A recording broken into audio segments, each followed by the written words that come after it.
اللهم إنك عفو تحب العفو فاعف عنا. اللهم إنك عفو كريم تحب العفو فاعف عنا. ربنا آتنا في الدنيا حسنة وفي الآخرة حسنة وقنا عذاب النار. ربنا تقبل منا إنك أنت السميع العليم وتب علينا إنك أنت التواب الرحيم. وصلى الله عليه وسلم من النبي الأمي وصحبه وسلم. سبحان ربك رب العزة عما يصفون والسلام على العالمين. Besok Al-Mukarram Muhammad Ghazali ulang tahun. Masya Allah. Allah Akbar. Besok Al-Mukarram Muhammad Ghazali ulang tahun. Masya Allah, Masya Allah. Hari yang bahagia. Pas di tanggal 20 Ramadan. Sekarang berapa Ramadan? Sekarang 19 Ramadan. Jadi pas malam 20 Ramadan. Masya Allah, Masya Allah. Muhammad Ghazali ulang tahun. Ulang tahun, Masya Allah, berkah. Itu. Allah itu. Panjang umur, sehat walafiat, walad salih, alim zaki, waliullah, alim kabir, waliullah, alim kabir, mahbub indallah wa rasul indallah wa rasulih wa jami' masyaikh wa walidayh wa jami' al-ummah al-muhammadiyah wa ila hadrat al-nabi al-fatihah.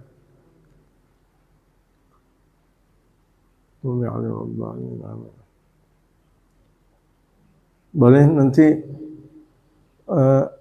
masih diperbolehkan untuk mencium diri Ghazali yang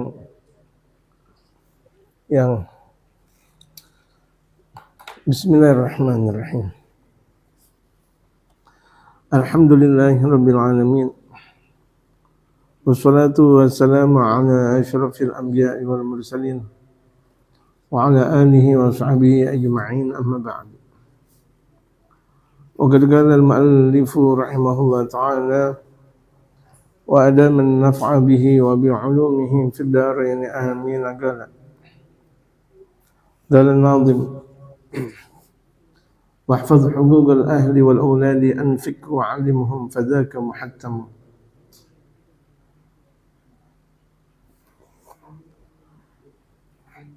الشعبة الستون.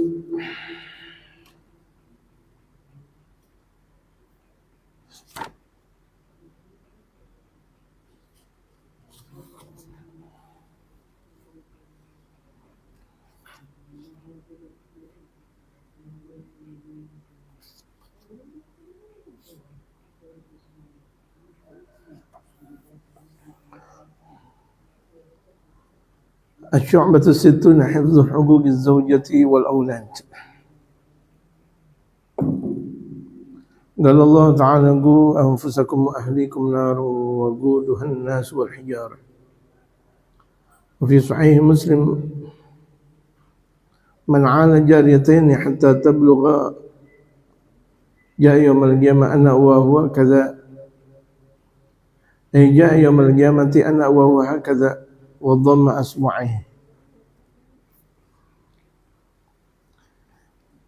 يجب على الرجل نفقة زوجته بالتمكين التام بحسب القدر اللائق به، وهي مقدرة في القلة والكثرة باعتبار إعساره وإيساره وتوسطه،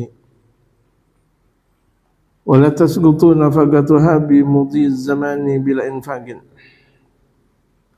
بل تصير دينا على الرجل، لأن نفقة الزوجة معارضة في مقابلة التمكين، أي لأن نفقة الزوجة معوضة في مقابلة التمكين بخلاف نفقة القريب، فإنها تسقط بذلك لأنها معاونة. ويجب على الرجل أيضا تعليم زوجته ما تحتاج إليه من فروض العبادة وسننها من طهارة وصلاة وزكاة وصوم وحج وما يتعلق بالحيض، وليس ضربها على ترك الصلاة ونحوها من حقوق الله خلافا لابن البارز، بل يقتصر على الأمر بخلاف حقوق نفسه، وهي التي تسقط بذلك لأنها معاونة. ويجب على الرجل أيضا تعليم زوجته ما تحتاج إليه من فروض العبادة وسننها من طهارة وصلاة وزكاة وصوم وحج وما يتعلق بالحيض، وليس ضربها على ترك الصلاة ونحوها من حقوق الله خلافا لابن البارز، بل يقتصر على الأمر بخلاف وهي صيانة نفسها من أن توطأ فرشه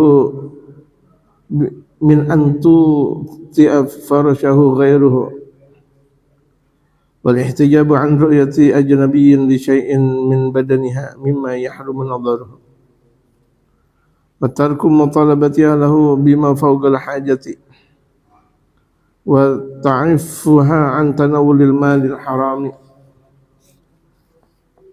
فيجوز ضربها بترك تلك الحقوق. ويجب أيضا أن يعلمها وجوب طاعة الزوج فيما ليس بمعصية، ويعلمها حرمة الكذب على وجود الحيض وانقطاعه إلى غير ذلك من أمور الدنيا. ويجب على الآباء نفقة الأولاد إذا عاصروا وعجزوا عن الكسب لصغر أو زمانة أو جنون أو مرض، وهذه النفقة لا تقدر في كثرتها وقلتها، بل هي بقدر الكفاية، وتختلف بكبر الأولاد وصغرهم وزهادتهم ورغبتهم. ويجب عليهم تعليمهم الأدب في صغرهم والطهارة والصلاة، وأمرهم بذلك بعد تمييز مع تمام 7 سنين، وضربهم على ترك ذلك في 10 سنين، وتحذيرهم من الكذب والفجور والفحش والسرقة وغير ذلك من المنهيات ومن الحقوق، تحسين اسمهم ابتداء وتغييرا. فقول الناظم أنفق وعلمهم بدلا من قوله واحفظ لبيان معنى الحقوق، وقوله فذاك محتم، أي فإن حفظ الحقوق واجب، فاسم الإشارة راجع لمفهوم احفظ لا للفظه. Hati-hati HP-nya hilang. Hati-hati. لأن الفعل لا يرجع إليه الضمير واسم الإشارة، ويجوز أن يكون راجعا لمفهوم أنفق وعلمهم، والتقدير فالإنفاق والتعليم واجبان، أو التقدير فذلك المذكور من الإنفاق والتعليم واجب. Mana Balgis? Ya Allah, bukan di telepon.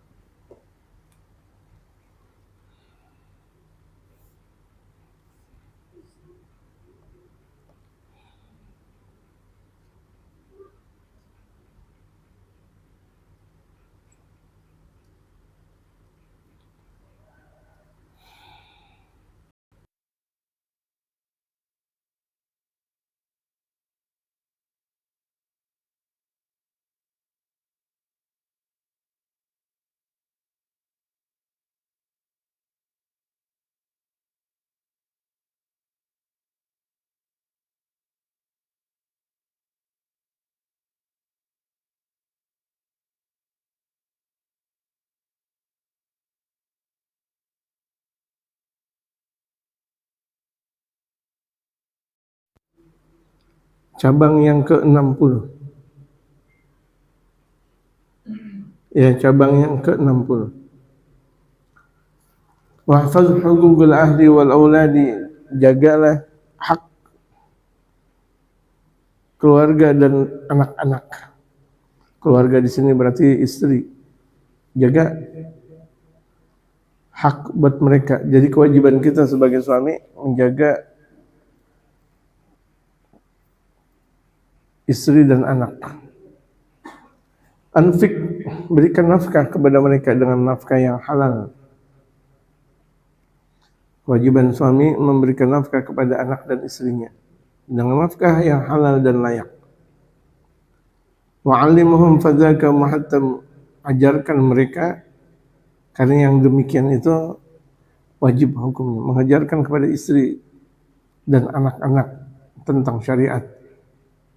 Jadi kalau misalnya orang jangan mau kawin doang maunya, tapi nggak pernah ngajarin istri, nggak pernah nanti pada akhirnya dia punya anak, nggak pernah ngajarin anak. Dosa. Nggak pernah ngajarin ilmu syariat. Yang dikasih duit mulu. Walaupun yang dikasih duit luar biasa, duitnya sangat banyak, tapi itu tetap dosa. Karena nomor satu, kewajiban suami mengajarkan anak dan istrinya tentang agama. Nomor satu, wanti-wanti kepada orang yang bakal nanti anaknya punya istri atau punya suami, wanti-wanti. Awalnya mungkin kelihatan baik, jadi proses itu nggak bisa kelihatan awal. Makanya mintalah untuk anak mantu dan sebagainya, minta kepada Allah dengan jalan doa dan bermusyawarah kepada mereka para ulama. Jangan udah dapat calon mantu baru ngomong sama ulama. Ulama, nih saya udah dapat mantu. Salah.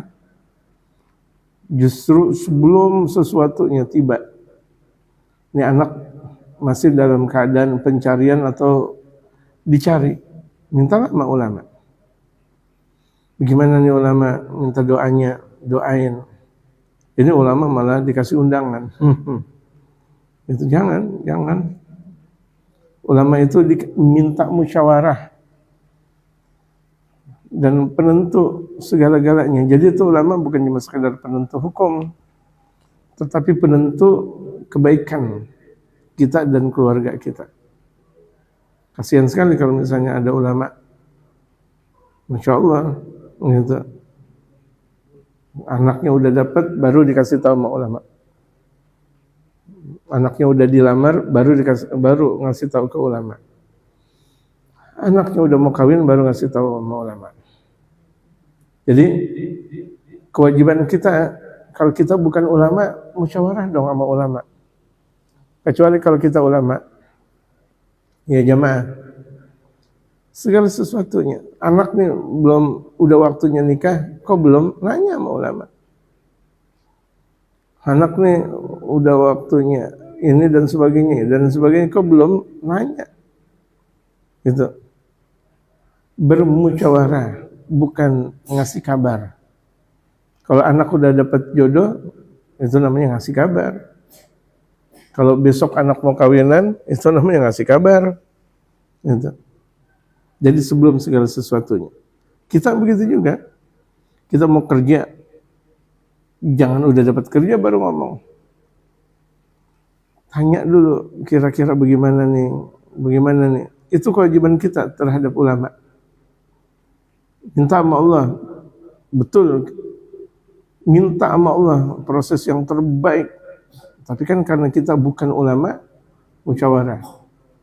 Ada dalam satu prinsip yang sudah kita pelajari. Alhamdulillah. Ma khaba man istakhar wa man nadima man istashar. Ma khaba man istakhar, tidak pernah runtuh buat orang yang istikharah. Kalau orang istikharah terus kepada Allah, nggak bakal runtuh. Wa man nadima man istashar, dan tidak bakal menyesal buat orang yang bermusyawarah. Karena udah musyawarah dulu, nggak ada penyesalan nanti.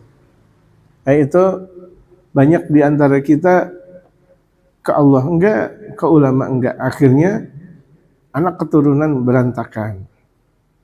Baru nikah setahun, 2 tahun, 3 tahun cerai. Akhirnya naudzubillah min dzalik, gangguan rumah tangga dahsyat, cerai. Atau mantunya enggak benar. Atau mungkin nanti anak keturunannya tambah enggak benar karena dari produk yang tidak benar. Makanya ini lihat, dari nafkah kepada anak dan istri bakal berpengaruh kehidupan. Kasih nafkah yang halal.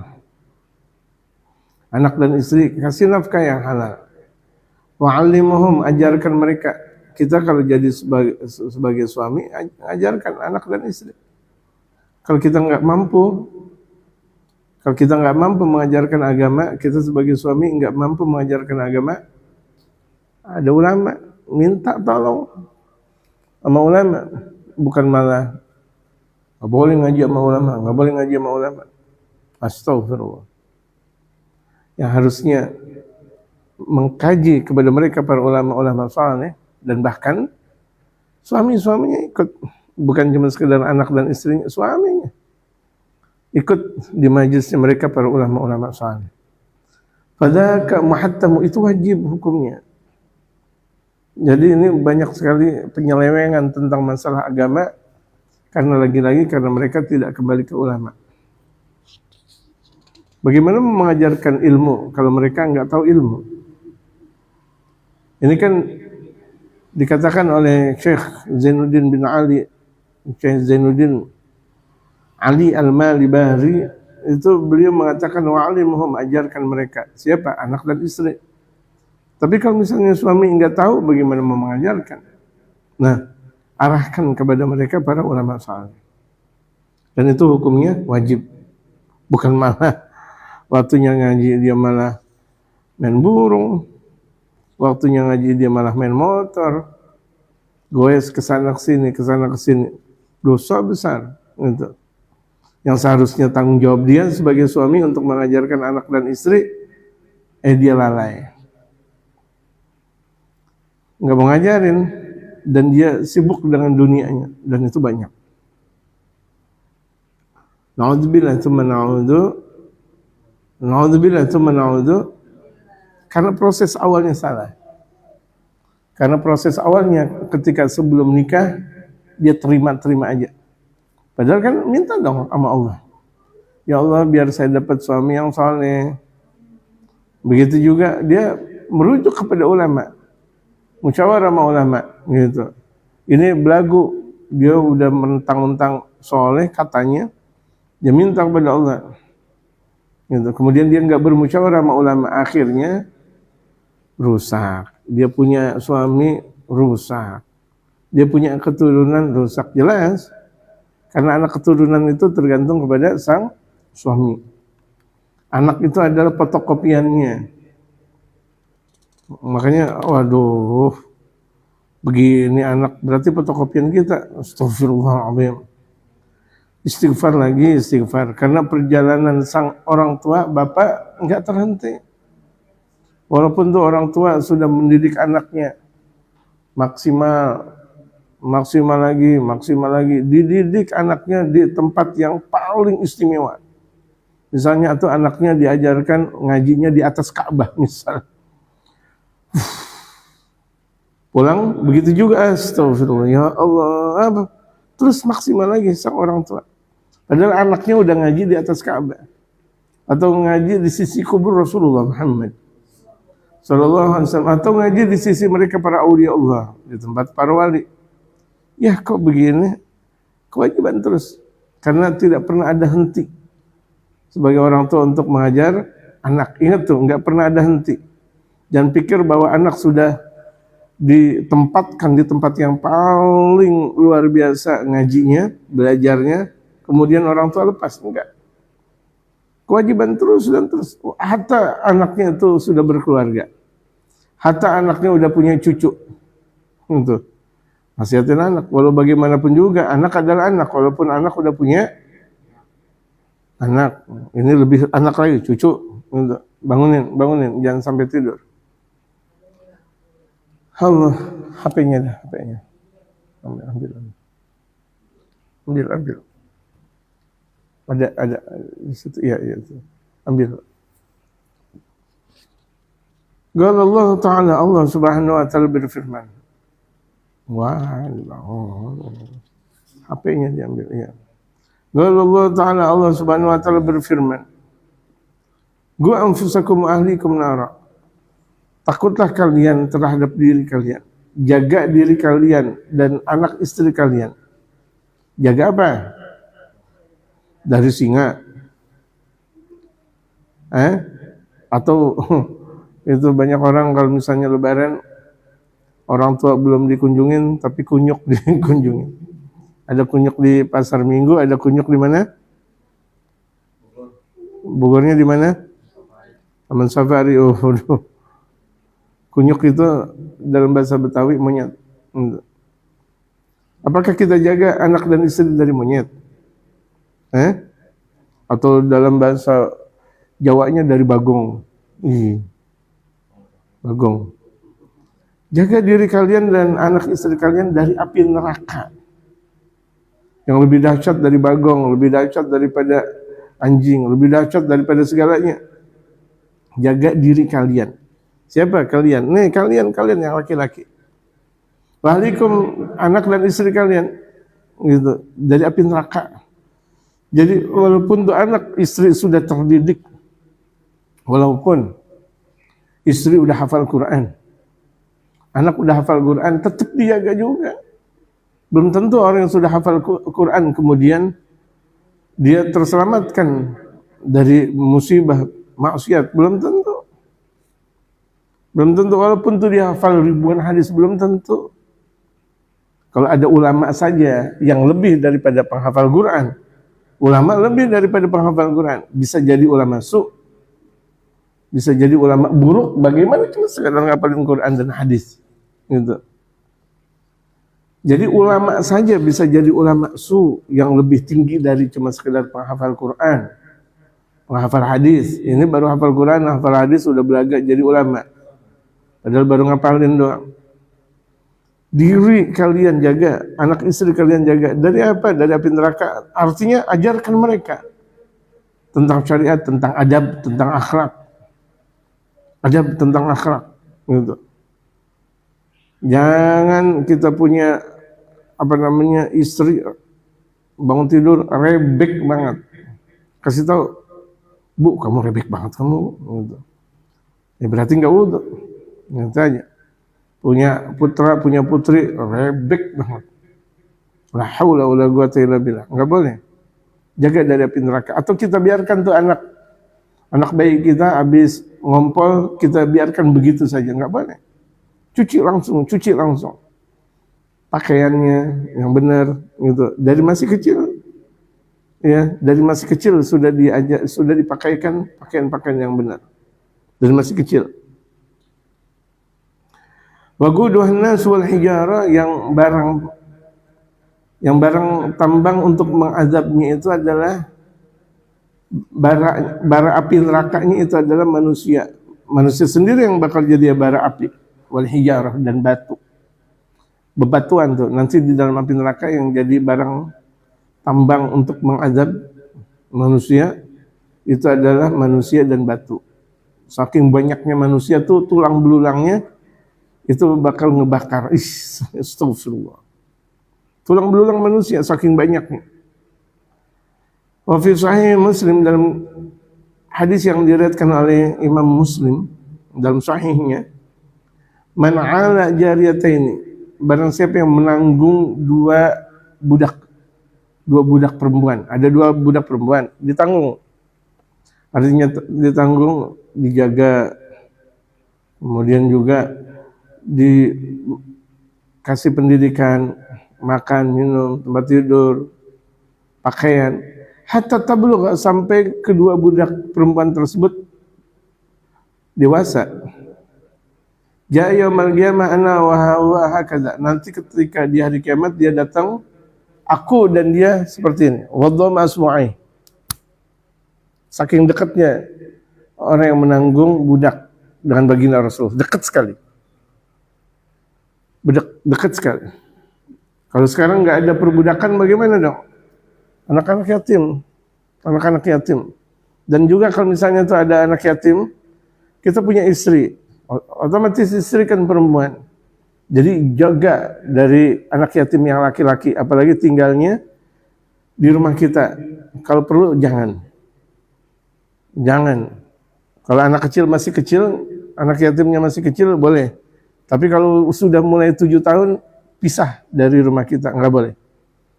Kita kasih kontrakan atau kita kasih pesantren khusus gitu, yang laki-laki, yang perempuan. Karena banyak kejadian yang tidak benar ketika menghidupkan anak yatim, tahu-tahu anak yatimnya dewasa.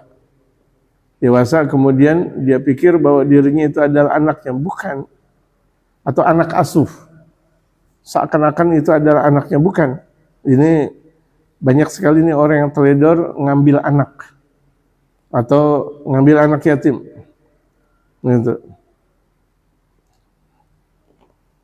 Di rumah hanya waktu bayi saja. 7 tahun dilepas. Entah kita taruh di rumah kontrakan atau di pesantren, pisah dari sang yang mengambil anak tersebut. Karena kan orang lain. Kalau misalnya itu adalah perempuan, khawatir sama sang suami. Ya kan? Kalau itu adalah laki-laki, ya khawatir kepada sang istri. Ini kalau misalnya mengambil anak atau anak yatim, harus betul-betul dijaga, betul-betul. Apalagi yang diambil bukan keluarganya. Gitu. Waduh, lebih repot. Banyak terjadi perselingkuhan lantaran tuh anak yatim atau mengambil anak yang pada akhirnya sampai dewasa. Dan dianggap itu adalah anaknya, padahal bukan. Nah, akhirnya merusak citra syariatul Islam. Yajibu 'ala ar-rajuli nafaqatu zawjatihi, wajib kepada sang suami memberikan nafkah kepada suaminya, kepada istrinya. Wajib. Bitamkin dengan tamkin, dengan kekuatan yang sempurna. Kasih makan sebagaimana orang makan, ada tahu, tempe, telur. Jangan setiap hari itu istri dikasih Indomie lagi. Pagi, siang, sore, malam Indomie. Jangan, nggak boleh. Itu kesian. Indomie satu waktu aja. Gitu. Makanya kalau misalnya orang kalau mau nikah, pikir-pikir dulu. Jangan nafsunya yang dia lakukan.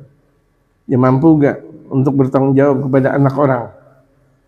Ya, istri kan anak orang. Mampu gak? Gitu. Ini Masya Allah, banyak sekali kejadian. Dengerin. Banyak sekali kejadian anak nikah, nyampur. Wah Allah. Anak nomor 2 nikah, nyampur lagi sama orang tua. Anak nomor 3 nyampur lagi sama orang. Astagfirullah. Belum mampu kalau begitu jadinya. Jangan ngawinin anak yang belum mampu. Gitu. Di masa tuanya tuh, sang bapak, sang kakek pusing. Yang seharusnya tidak ada beban untuk memikirkan itu semuanya, akhirnya beban untuk pemikiran kepada anak yang sudah dinikahi atau sudah nikah, mantu, campur lagi cucu. Allahu Akbar. Ada dalam satu rumah ada 5 kepala keluarga atau ada 10 kepala keluarga. Berarti kan belum mampu untuk nikah. Gitu. Ini perlu nih pembelajaran. Jangan gampang kawin. Taunya anak ditaruh di rumah orang tua. Lebih bagus dia untuk cari kontrakan, itu lebih bagus. Ya, suaminya naruh untuk ditaruh tempat kontrakan, lebih bagus. Itu untuk tinggal tidak bersama dengan orang tua dan atau mertua. Jadi diingatkan nih, di antara pasca pernikahan mampu gak? Makanya kalau misalnya kira-kira tuh anak punya calon nggak punya kerjaan, ngaji enggak, kerja enggak, jalan itu hidupnya LL, lontang-lantung. Jangan kawin. Mau dia cinta buta, nggak pakai kawin, nyengsarain anak. Astagfirullah, ngaji enggak, kerja enggak, udah ngapain? Sehari-harinya ngobrol di sana di sini, gitu, ngobrol lagi di sana sini. Allahu Akbar. Nggak punya kerjaan, dia, akhirnya nggak punya duit, minjam sana dan sini, bejibun dia punya pinjaman akhirnya. Yang harus dipahami jamaah, kita jangan sampai di waktu tuanya kita terbebani dengan anak dan keturunan. Dengerin ya jamaah, jangan sampai tuanya kita terbebani dengan anak dan keturunan. Aneh-aneh aja kita lagi mau nyantai, la haula wala quwwata, lagi mau ngaji, gitu, anak nangis, cucu Allahu Akbar, cucu ada bapaknya, cucu ada ibunya, gitu. Itu kesalahan awal. Akhirnya rusak semuanya. La haula wala quwata illa billahil aliyil azim. Terjadinya kerancuan dalam rumah tangga itu diantaranya itu. Karena enggak mau dengar dari mereka para ulama-ulama saleh. Kalau mau dilihat awal pernikahan semuanya juga baik. Betul enggak? Jangan menurut maunya kita. Gitu. Jangan menurut mau, ini baik banget nih calon. Tanya ulama. Yang pemahamannya bukan sekarang saja yang mereka sudah paham, yang akan datang insya Allah mereka udah paham. Gitu. Jangan udah kawin baru ngomong. La haula wala quwata illa billah. Ya Allah, ya Allah, ya Allah. Ya. Jangan apa? Jangan kawin. Aduh, pemahamannya salah nanti. Dibilang jangan kawin nanti. Salah nanti saya. Haula wala quwata illa billah. Untung saya tanya. Saya nggak pernah melarang orang kawin, nggak pernah. Mau ente 1, 2, 3, 4 enggak, saya nggak pernah melarang. Jangan kawin kalau nggak mampu. Apalagi sebelum. Jangan kawin kalau nggak mampu. Jangan sebelum-sebelumnya. Pahamin. Jangan kawin kalau belum mampu. Nggak punya kerjaan, kawin. Kerjaan dulu yang udah tetap kira-kira. Dari ini kerjaan belum tetap, belum apa, udah demen banget nggodain perempuan orang. Cewek digoda. Iyalah dia. Apalagi dia butuh HP. Waduh lumayan dibeliin HP. Na'udzubillah min dzalik. Iya. Astagfirullah. Ghair maghdubi 'alaihim waladdallin. Amin. Amin yang apa lagi? Mau ini kawin, ini masalah kawin. Mau kawin lagi? La ilaha illallah. Kawin. Tuh kan. Ini pahamin. Jangan repot kalau salah paham, kesian saya. Gitu. Ya, jemaah. Sampai seperti ini syariatul Islam sudah ngatur. Saking dalamnya syariatul Islam. Gitu. Jadi itu wajib suami memberikan nafkah pada istrinya. Bitamkin tam. Nafkah yang sangat sempurna. Makan sebagaimana makan sehari 3 kali, makan 3 kali. Rumah walaupun ngontrak nggak ada masalah. Nggak ada kewajiban suami untuk membeli rumah buat sang istri. Nggak ada kewajiban. Yang penting tempat tidur ada, makan minum ada, udah gitu. Mau ibaratnya mau makan ada, minum ada, mau mandi ada, tempat tidur ada, udah itu. Nggak harus punya rumah, ingat. Dalam syariatul Islam kan sebenarnya mudah, gitu. Tapi terkadang dimudah-mudahkan oleh orang. Bihasabil gadri laik, menurut kadar yang layak. Kira-kira ya kalau misalnya di Jakarta nih ada orang gajinya 1 juta mau kawin, itu mimpi. Jangan. Astagfirullah, di Jakarta gaji 1 juta mau kawin, jangan. Alhamdulillah min dzalik. 3 juta lah. Tapi itu juga kontrak yang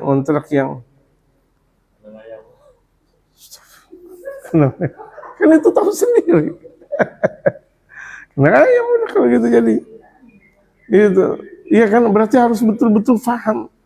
Dan nikahin orang kita sendiri nggak mampu. Bagaimana mau ngatur tuh duit 1 juta? Akhirnya beban lebih besar pasak daripada tiang. Akhirnya ngutang, cerai akhirnya. Itu diantara faktor perceraian dalam rumah tangga, diantaranya faktor ekonomi. Diantaranya, ya suaminya nggak tahu diri, gitu. Dilihat, waduh, ini perempuan cantik, kalau misalnya nggak dinikahin, bukan masalah cantik atau tidak, sanggupkah, gitu kan. Wahya magdaratun fil ghillati wal kathrati. Ini seukuran sedikit atau banyaknya enggak ada masalah, yang penting makan sehari 3 kali. Mau ibaratnya mau sehari sekali kambing lagi boleh. Yang penting ada. Jangan, atau misalnya setiap hari ayam. Yang penting ada, enggak ada masalah.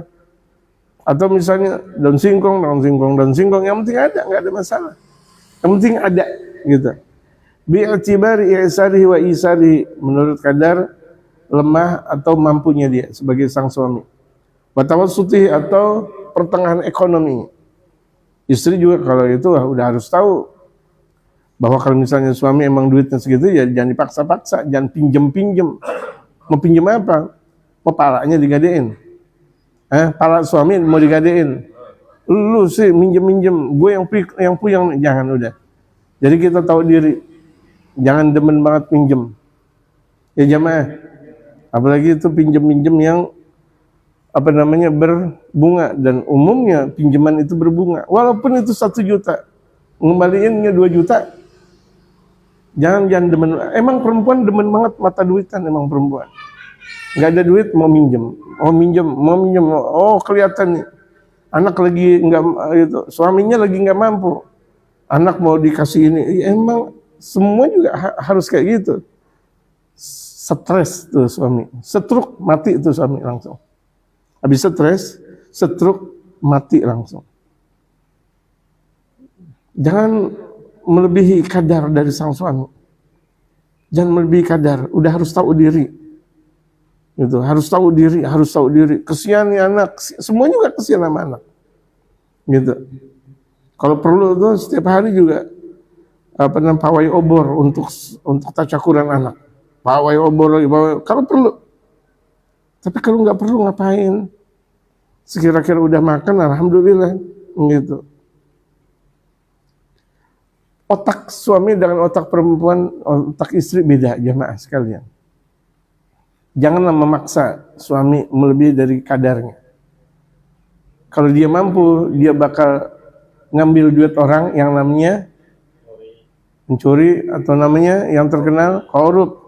Kalau enggak, tuh suami tempat tidur mati langsung. Nggak bisa bergerak, mikir. Gitu. Dan saya model yang nomor 2, ingetin. Nggak mampu untuk ngambil duit orang, tapi pikiran saya kemana-mana. Sana sini, pikir sedikit saya sedikit, langsung pusing. Mikirin sedikit saya langsung sakit. Gitu.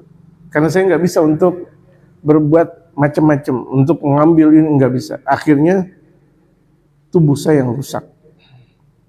Ingat tuh, gitu. Nggak boleh melebihi dari batas, nggak boleh minjem udah. Kalau mau hidup enak nanti di surga. Ini kesian nih putri, kayak mau putra sekalipun, enggak pakai kesian, duit udah pas gitu, enggak pakai gimana, gitu. Jangan belaga kayak orang kaya aja enggak belaga, kita mau belaga kayak orang kaya, gitu. Banyak suami yang model seperti saya, ada juga banyak suami yang model nomor 1. Dia nggak mau sakit, nggak mau stroke, ya ngambil duit orang. Ada yang model seperti saya, mikir, stroke, stres, stroke, mati langsung.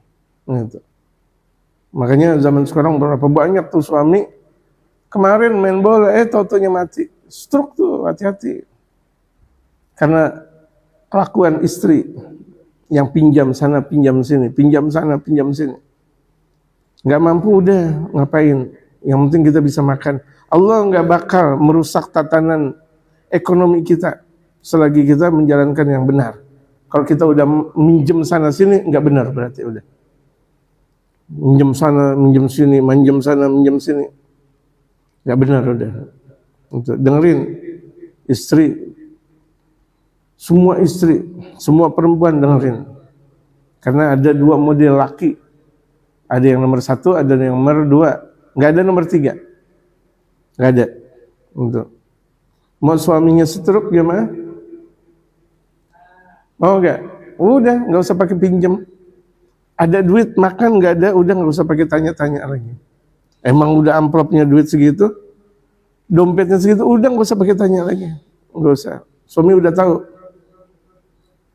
gitu. Besok bayar apa namanya pesawat, udah tahu suami besok bayar pesawat, nggak usah diomongin. Gitu. Ibaratnya nggak mampu pesawatnya jual kayaknya tuh, nggak mampu udah, gitu. Makanya di Tahrim itu saking tuh istri menjaga wibawa sang suami, saking tuh nggak mau suaminya sakit. Kalau kira-kira tuh beras udah habis, nggak berani istri ngomong, walaupun emang udah habis beras, dibuka aja udah. Suami pulang, oh iya beras habis, udah tahu. Biarkan suami yang langsung melakukan itu semuanya, final langsung. Mau suami ibaratnya mau kesana kesini, yang penting halal, gitu. Nggak usah pakai banyak. Apalagi kalau misalnya mau tidur itu haram untuk berbicara tentang permasalahan, haram. Karena tempatnya orang stres, stroke itu sebelum tidur. Sebelum tidur diceritakan dengan sesuatu yang berat-berat. Iya, bang tadi ada orang bang bawa golok, suami mau tidur, stroke dia. Bang tadi bang ada orang bang jelek-jelekin abang, astagfirullah, suami mau tidur, mati suami, betul. Bismikallahumma ahya wa bismika, amut-amutnya berketerusan udah, gitu. Jadi kalau mau tidur udah tidur, gitu, nggak usah sebelum tidur ngomong. Ini kan ada adab dalam syariatul Islam. Dan dalam psikologi yang kita pelajari itu pun, kalau lagi mau tidur itu jangan ngobrol yang susah-susah. Ngobrolin masalah utang, belum bayar utang. Ada masalah, bang tadi anak kita digitak bang, mau tidur. Tadi lagi makan ngapa jadi nggak mau ngomong. Gila suami mau tidur ngomong digitak, nggak bisa tidur insya Allah. Sehari begitu, bang tadi bang ada orang jelek-jelekin abang, 2 hari nggak bisa tidur, mati itu sang suami. Na'udzubillah, cuma na'udzubillah. Ingat, istri sebagaimana apapun tetap nggak boleh ngobrol sebelum tidur. Kalau sebelum tidur, obrolan yang nikmat-nikmat, gitu. Obrolin yang nikmat-nikmat.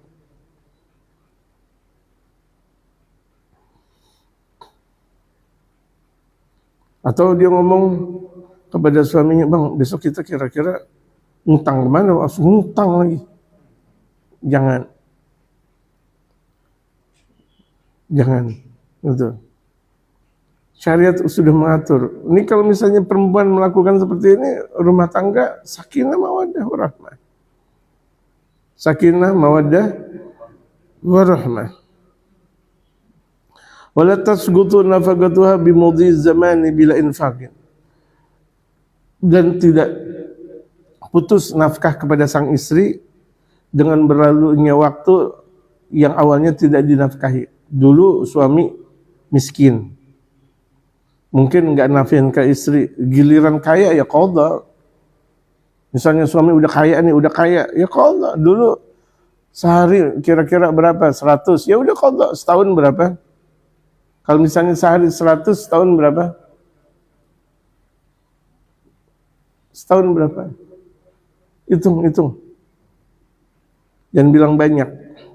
Ada yang udah belajar matematik, sehari 100, berarti setahun berapa? Hah? 1.200.000 setahun. 100.000, 10 hari aja udah 1 juta. Setahun itu ada 300.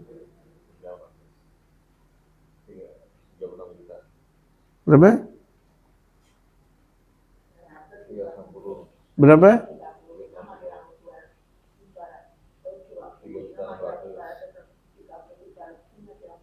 Ya, itu dia.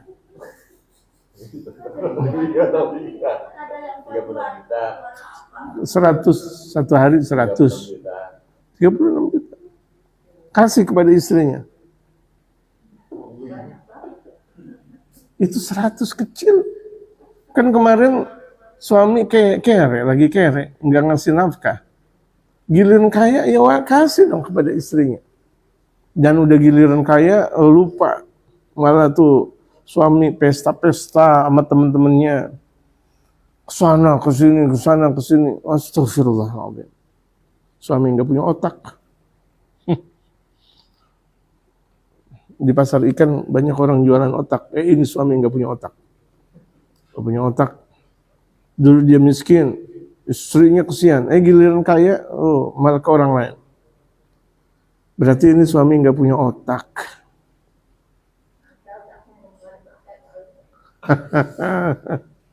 Iya. Bal tasiru dainan ala rajul. Jadi malah jadi utang. Utang buat sang suami. Karena dulu suaminya kere, nggak ngasih nafkah, ya utang kepada sang suami. Sampai kapan? Sampai terus. Kalau dia udah mampu, wajib bayar. Itu tadi saya bilang kalau misalnya setahun 36 juta, kasih 36 juta. Kontan langsung. Gitu. Itu kalau misalnya kira-kira sehari 100 ribu. Kalau sehari 200 ribu, ya udah. Tambah aja udah. Gitu. Jangan giliran miskin sama istri, giliran kaya sama orang lain. Na'udzubillah. Lianna nafaqataz zawjati mu'awidatun fi muqabalati tamkin. Karena nafkah kepada istri itu bisa diganti, mu'awidah. Itu bisa diganti nanti di waktu yang akan datang. Sekarang mungkin enggak. Ya udah nanti kalau kira-kira suami ada, suami ibaratnya habis dapat THR misalnya, atau ada dapat duit enak misalnya, ya udah langsung kasih. Dulu zaman miskinnya nggak pernah ngasih kepada istri, nggak beliin ini dan itu. Bikhilafi nafaqatil gharibi, beda kalau nafkah kepada kerabat. Misalnya, naudzubillah min dzalik, misal hari ini kita nggak mampu menafkahkan kerabat. Giliran nanti kita mampu, ya udah nggak jadi hutang kepada kerabat. Beda dengan istri.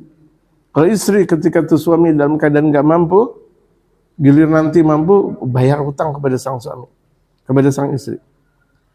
Fina tasqutu bidzalika li'annahu mu'awanah. Karena itu gugur, karena nafkah kepada kerabat kan tidak wajib. Kalau nafkah kepada anak dan istri wajib gak? Wajib. Jadi kalau misalnya nafkah kepada kerabat sunnah, nolong, hukumnya nolong. Sama adik, sama ponakan, sama sepupu, gitu. Kita nggak mampu, giliran nanti kita mampu ya nggak kita bayar, karena itu bukan hutang. Tapi kalau anak sama istri kan wajib untuk ngasih nafkah. Kalau dia nggak bayar, jadi hutang. Kalau giliran mampu wajib dibayar. Wajib 'ala rajuli aydan ta'limu zawjatihi, dan wajib kepada sang suami mengajarkan istrinya. Seharusnya nih yang mengajarkan agama suaminya. Ini malah suaminya masa bodoh, yang penting istri mau gimana kek, nggak tahu tuh istrinya ngaji sama siapa, kemana-kemana. Ini aneh-aneh banget. Masya Allah, na'udzubillah min dzalik. Gitu. Udah gitu istri girang, alhamdulillah saya diizinin sama suami untuk ngaji. Nggak perlu girang. Seharusnya suami yang betul-betul ngaji bareng sama istrinya. Gitu. Kenapa harus girang? Kalau girang kan berarti ada sesuatu yang gimana? Kewajiban suami juga ikut ngaji. Jangan cuma sekedar, iya kamu ngaji, iya kamu ngaji, saya ridha. Dianya nggak ngaji. Dianya main ayam. Dianya main bebek. Atau dianya main judi. Na'udzubillah min dzalik. Astaghfirullahaladzim. Ini kita lihat dalam masyarakat yang ada. Istrinya di Majelis Ta'lim, suaminya di mana tahu. Ya saya ridha kamu dapat ngaji. Bukan masalah ridha, ente yang wajib ngaji juga bareng sama istri. Ngaji bareng. Kecuali kalau ente ulama nggak ada masalah. Ente suami itu ulama, nggak ada masalah. Nggak ngaji nggak ada masalah, ente ulama. Jadi wajib nih suami ngajarin istri furudul ibadah, kewajiban ibadah. Banyak banget kewajiban ibadah. Ya, harusnya justru sang suami kalau perlu ngasih duit kepada ulama. Gitu. Hormat sama ulama, ta'zim sama ulama, bukan malah kebalikannya. Wa sunaniha, dan mengajarkan sunnah-sunnahnya ibadah, mentaharatin, bersuci, wudu, tayammum, mandi, wa sholatin, sholat yang benar, wa zakatin, zakat, wa somin, puasa, wa hajjin, haji. Banyak sekali kan. Itu kewajiban suami kepada istri untuk ngajarin yang seperti itu. Kalau nggak mampu, arahkan ke ulama. Dan juga suami juga pionir untuk ngaji. Bukan tadi saya katakan istrinya pada ngaji, suaminya nggak ngaji. Ya dosa tetap, dosa besar gitu. Allah nggak nyuruh hidup bermewah-mewah, nggak, Allah nggak nyuruh orang jadi orang kaya, enggak. Allah nyuruh ibadah, hidup di alam dunia. Wa may ta'allaqu bil hayd, yang berkenaan tentang haid, ajarin tuh. Walisa darbuha la tarki salati wa nahwiha, enggak boleh memukul istri kalau istri meninggalkan salat dan sebagainya. Min hugugillah, dari hak-haknya Allah, khilafan Ibnul Barzi. Hal berbeda menurut Imam Ibnul Barzi. Jadi kalau menurut Imam Ibnul Barzi, kalau istri enggak salat boleh dipukul. Kalau istri enggak salat. Menurut ulama yang lain enggak perlu dipukul. Bal yuktasaru 'alal amri, disedikitin urusannya kepada sang istri. Bi khilafi huquqi nafsihi, lain halnya dengan hak dirinya sendiri. Wa hiya sunyanatu nafsiha, yaitu sang istri menjaga diri. Jangan sampai ganjen sama orang, lenggeh, genit sama orang. Melihat ada laki-laki, waduh, boleh dipukul tuh perempuan kayak gitu. Ya kalau misalnya ada sang istri itu melihat ada laki-laki, waduh, keren. Ini kadang mulut perempuan comelnya luar biasa, jahanam, mulut jahanam. Melihat laki-laki, oh keren, ganteng nih, oh astagfirullahaladzim. Dia nggak bisa jaga dirinya. Min antutia farsyau ghairuh, dia tidak menjaga dirinya dari tempat tidurnya untuk kedudukan laki-laki yang lain. Seakan dia malah menerima lampu hijau untuk buat laki-laki yang lain. Astagfirullah. Ngomong lembut, perempuan ngomong lembut sama laki-laki lain nggak boleh, seadanya aja udah. Ya, perempuan ngobrol, Paji, masya Allah, dari mana? Astagfirullah. Udah suara teriak-teriakan, udah gitu kemudian ngomong dengan lembut, salah. Ngomong lembut laki dengan laki, atau mungkin laki dengan perempuan, boleh. Tapi perempuan dengan laki nggak boleh. Kok laki lembut sama perempuan nggak boleh untuk dakwah. Gitu, untuk dakwah Rasul Muhammad sallallahu alaihi wasallam. Tapi kalau perempuan sama laki-laki nggak pakai dakwahan. Makanya kalau misalnya tuh ada perempuan ceramah, ya di hadapannya nggak boleh ada laki-laki. Ini terkadang perempuan ceramah di bawahnya laki-laki, betul nggak? Dengerin, perempuan ceramah di bawahnya laki-laki, mana laki-laki astagfirullahaladzim. Terbuka mulutnya, naudzubillah min dzalik. Yang dipikirkan perempuan akhirnya. Bukan masalah itu perempuan ustazah atau tidaknya, yang dipikirkan laki-laki. Ibaratnya kucing dikasih ikan. Kucing dikasih ikan. Sepinter-pinternya kucing, nggak ada orang diambil nggak? Itulah laki-laki. Untuk laki-laki. Makanya ada lika-liku laki-laki. Enggak ada lika-liku perempuan, enggak ada. Lika-liku laki-laki. Karena tuh laki-laki kalau udah kelihatan asalnya lebih setan daripada setan. Laki-laki. Makanya kalau laki-laki yang ngaji, lebih malaikat dari malaikat.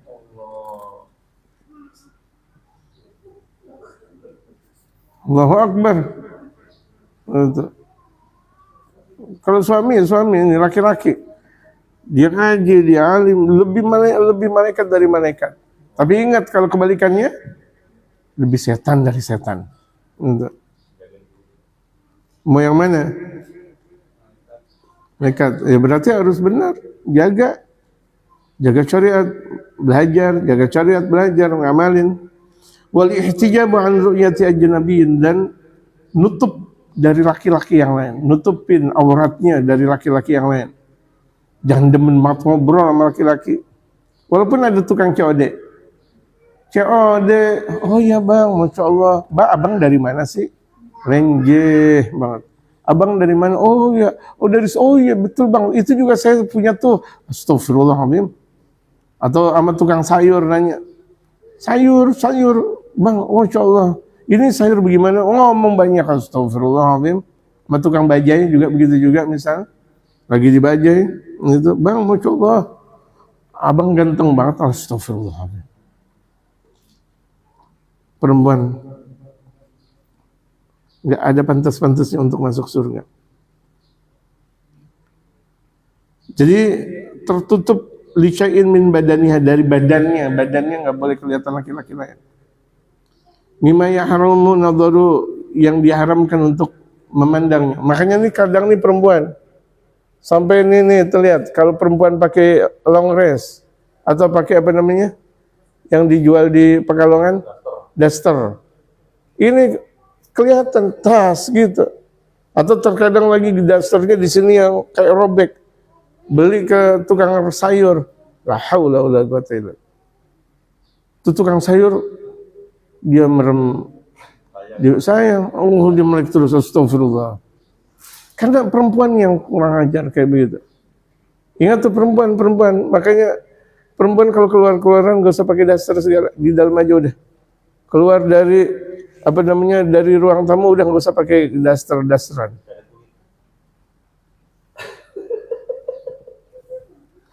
Boleh. Udah pakai jaket kulit lagi, jaket kulit lagi.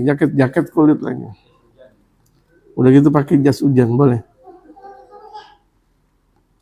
Wa tarkut mutalabati lahu bima fawqal haja, dan meninggalkan pemaksaan menuntut kepada sang istri di atas kemampuan. Kalau istri udah tidur ya udah. Jangan minta teh, jangan minta susu. Udah. Ya, dia tidur. Ya udah. Kesian dia. Istri udah tidur, kesian. Wa ta'ifuha an tanawulil malil harami, dan menjaga perempuan dari makan harta yang haram.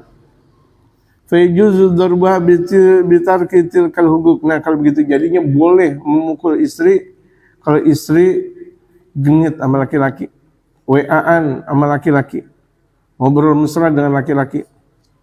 Pentung juga boleh. Pentung, pakai pentungan boleh. Gitu. Ada istri, masya Allah, Allahu Akbar, Allahu Akbar, Allahu Akbar.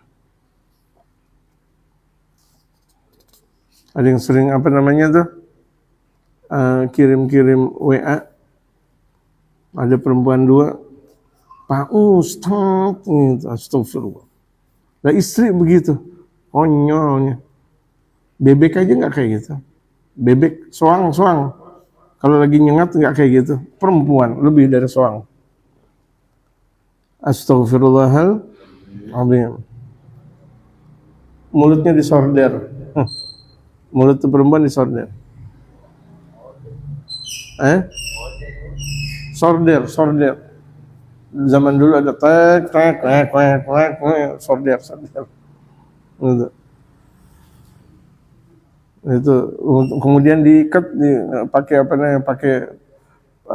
kalau punya sendal kulit disulam, itu pakai itu. Obras itu. Obras kecil, yang gede. La haula wala quwwata illa billah. Ini mah omongan saya, jangan lakukan, jangan juga yang live ngelakuin kayak gitu, nggak boleh. Ini omongan kesel saya. Tapi agama nggak boleh, tetap gitu. Pukul untuk mendidik, pukul untuk mendidik.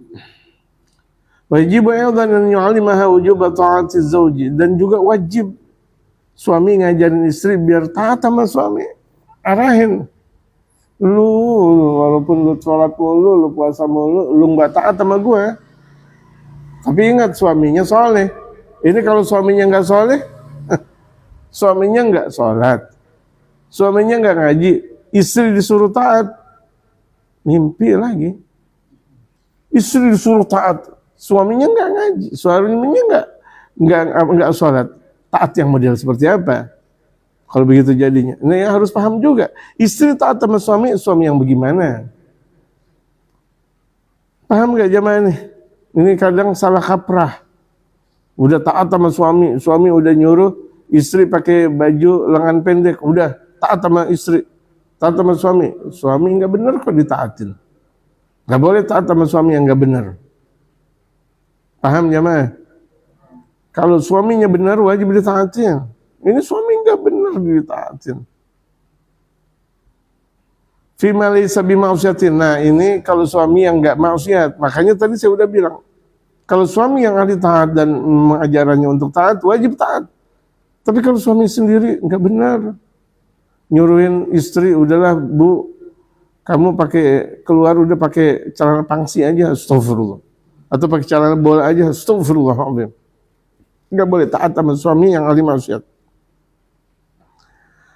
Kewajiban suami wa yu'allimuha hurmatal kadzib.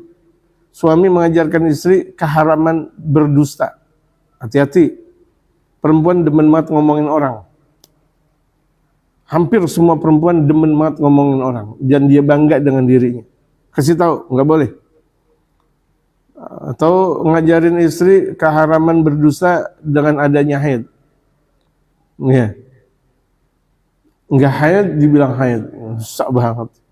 Istri dikasih minyak merah, dikasih obat merah. Tuh bang, merah bang, astagfirullah dosa banget tuh. Itu. Sempet-sempetnya beli obat merah, itu. Niat ngebohongin suami. La haula wala quwwata illa billah. Awin qita'ihi la ghairi dzalika, atau terputusnya. Hah? Ada kan gitu. Tanya istri ente, ada enggak? Banyak. Yang saya ngomong ini bukan berarti nggak ada.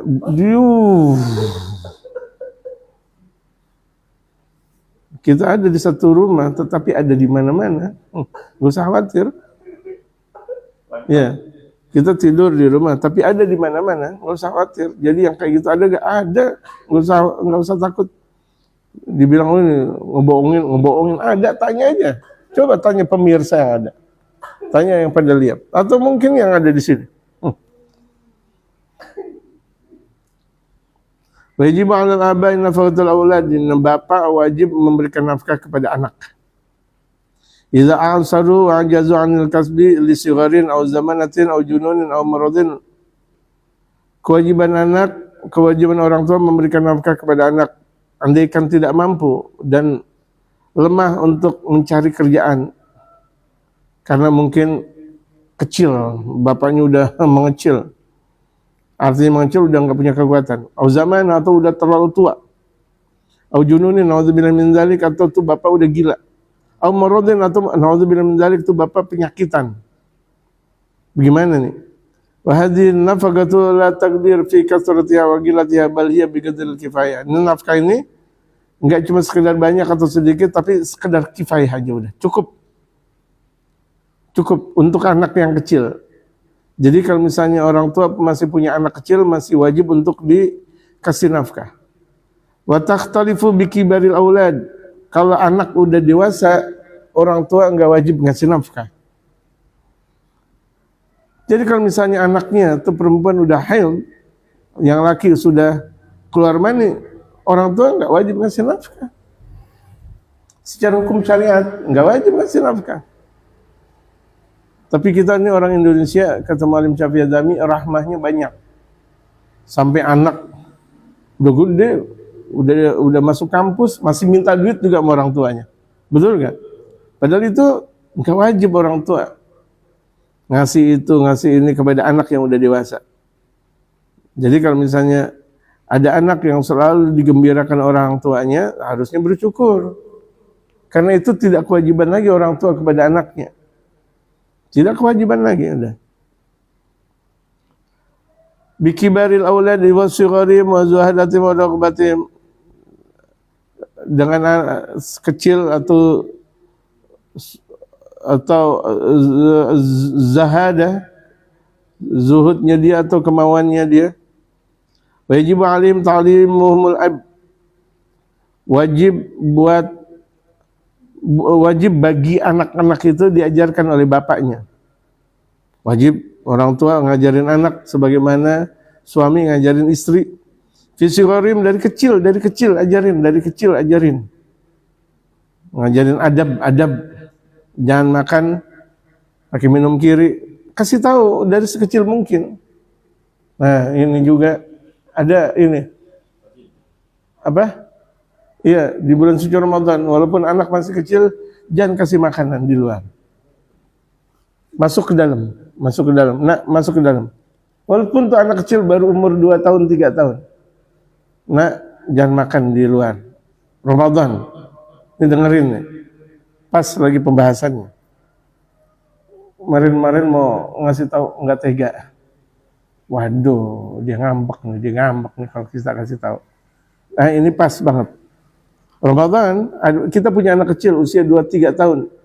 Walaupun dia nangis minta makanan di luar, enggak masuk ke dalam. Nak, 2-3 tahun masuk ke dalam, gitu, memakan ciki di dalam, nggak boleh keluar, nggak boleh kelihatan orang.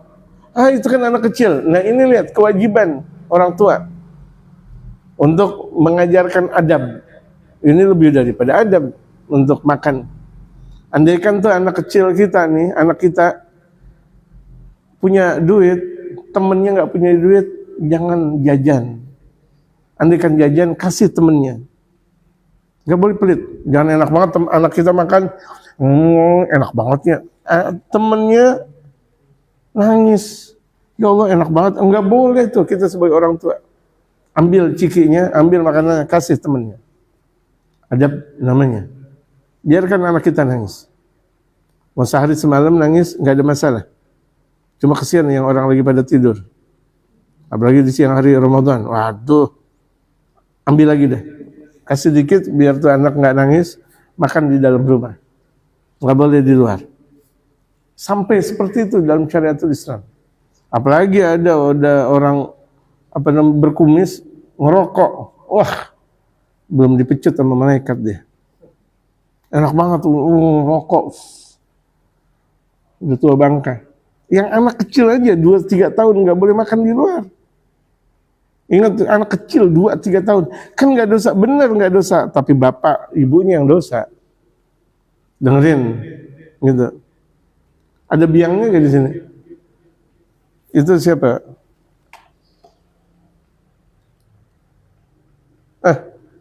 Bukan, nggak ada biangnya lagi.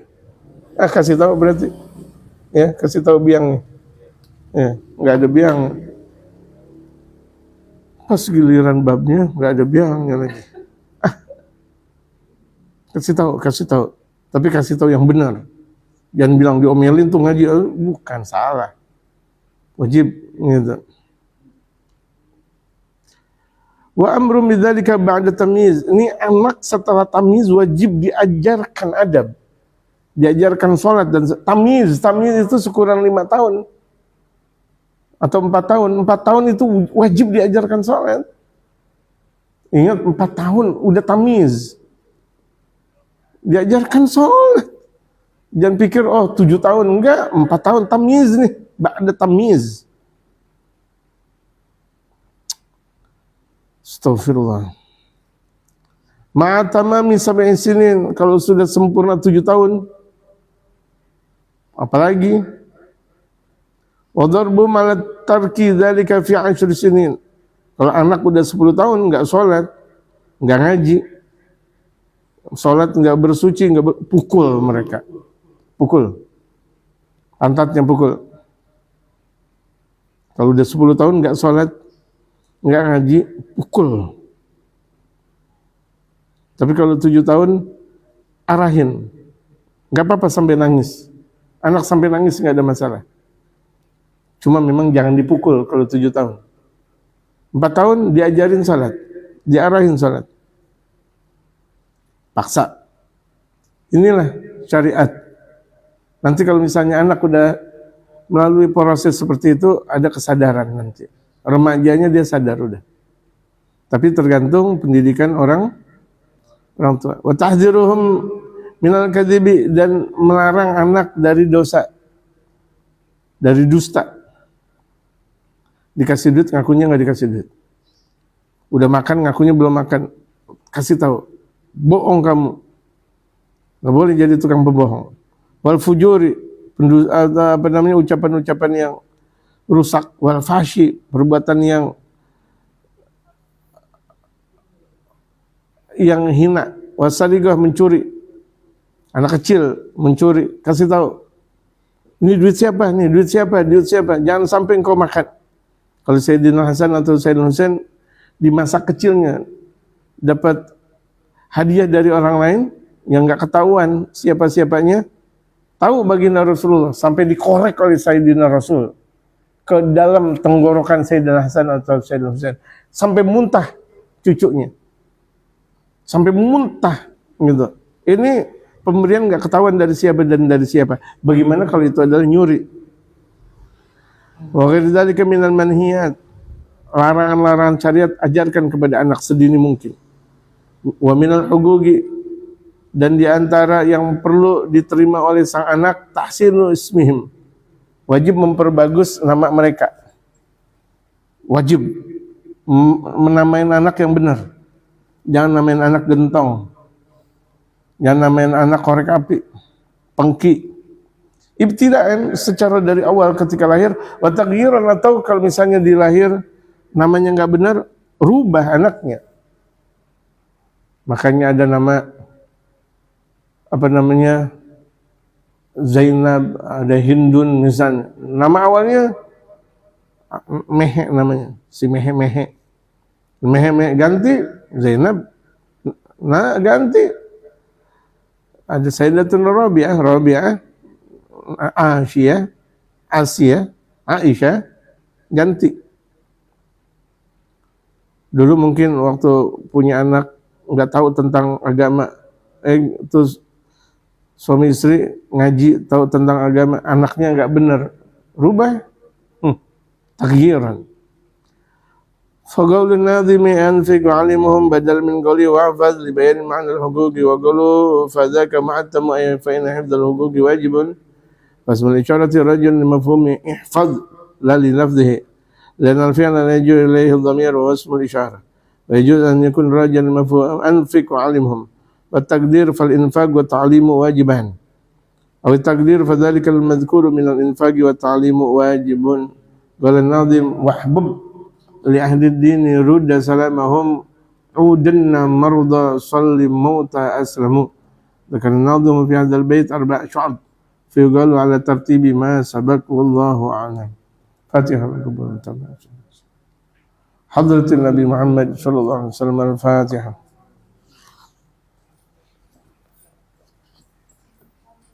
الله